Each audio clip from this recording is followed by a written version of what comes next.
குருவே துணை. நம்ம வாடிக்கையாளர்கள் அனைவருக்கும் வணக்கம். நாம் இன்றைக்கி எதை பற்றி பார்க்க போகிறோம் அப்படின்னா, ஜாதகத்தில் தர்ம கர்மாதிபதி யோகத்தை பற்றி பார்க்க போகிறோம். தர்ம கர்மாதிபதி யோகம்னா, தர்மாதிபதினா 9ஆம் அதிபதி, கர்மாதிபதினா 10ஆம் அதிபதி. இந்த 9ஆம் அதிபதியும் 10ஆம் அதிபதியும் ஒன்று சேர்ந்து கேந்திர திரிகோணத்தில் இருந்தால் அவங்களுக்கு யோகமாக வேலை செய்யும். கேந்திர திரிகோணம்னா, கேந்திரம்னா 1, 4, 7, 10, திரிகோணம்னா 1, 5, 9. மறைவு ஸ்தானம் 6, 8, 12ன்னா மறைவு ஸ்தானம். அதே 6, 8, 12ல் இருந்தால் அதுவும் யோகம்தான். அது பிற்காலத்தில் யோகமாக வேலை செய்யும்.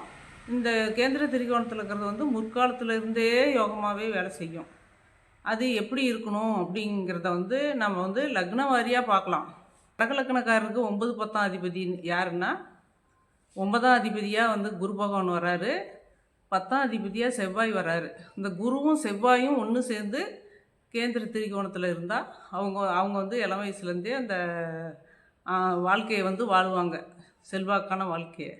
அதே மாதிரி சிம்ம லக்னத்துக்கு 9ஆம் அதிபதி யாருன்னா, செவ்வாய் 9ஆம் அதிபதி, சுக்கிரன் 10ஆம் அதிபதி. அப்போ அந்த செவ்வாயும் சுக்கிரனும் ஒன்று சேர்ந்துருந்தாங்கன்னா அவங்களுக்கு அந்த பாக்கியம் கிடைக்கும். ஏன்னா 9ஆம் அதிபதி பாக்கியாதிபதிங்கிறதும் 10ஆம் அதிபதி கர்மாதிபதிங்கிறதும் ஒன்று சேர்ந்து இருக்கிறது. கன்னியா லக்னக்காரருக்கு 9ஆம் அதிபதி சுக்கிரனும் 10ஆம் அதிபதி புதனும் வருவார்.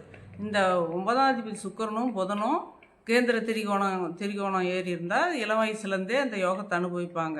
அந்த யோகத்தை எப்படி அனுபவிப்பாங்கன்னா, படிப்புலையும் செல்வாக்கு நல்லா படித்து மேன்மைக்கு வந்துடுவாங்க, பொருளாதாரத்துலேயும் மேன்மைக்கு வந்துடுவாங்க.